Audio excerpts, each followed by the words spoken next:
চলতি মৌসুমে বোরো ধানের বাম্পার ফলন হয় কিশোরগঞ্জের হাওর এলাকায় বিরাজ করছে উৎসবের আমেজ। কৃষকদের চোখে মুখে এখন খুশির ঝিলিক।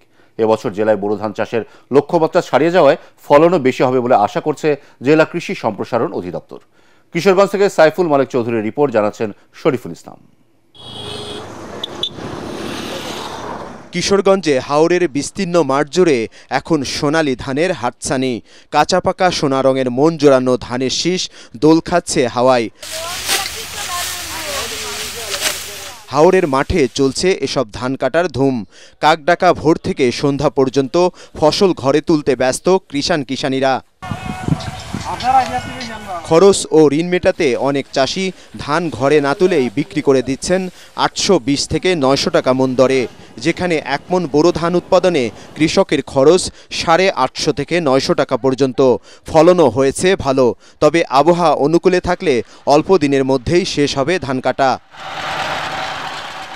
ধান কাটা মাত্র শুরু হয়েছে, তো এই সপ্তাহানেকের ভিতরে যদি বৃষ্টি না হয় তাহলে আমরা সুন্দরভাবে ধানগুলি ঘরে তুলতে পারবো। দাম একটু বাড়ায় দিলে আমরা একটু খুঁজবো।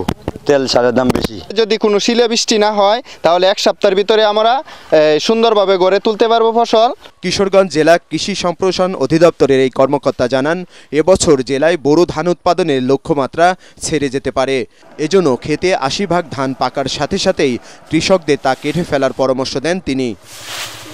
শতকরা 80 ভাগ ধান পরিপক্ক হওয়ার সাথে সাথে যেন কৃষকরা ধান কর্তন করেন, কারণ যে কোনো মুহূর্তে শিলা বৃষ্টি আসলে ফসল কর্তন করতে যদি দেরি হয় তাহলে পাকা ফসল ঘরে তোলাটা অনুচিত হয়ে যাবে। এবছর কৃষকদের কাছ থেকে 39 টাকা কেজি দরে ধান ও 48 টাকা কেজি দরে চাল সংগ্রহ করবে সরকার। এতে লাভবান হওয়ার আশা করছেন কৃষকরা। Bureau report, ATN Bangla.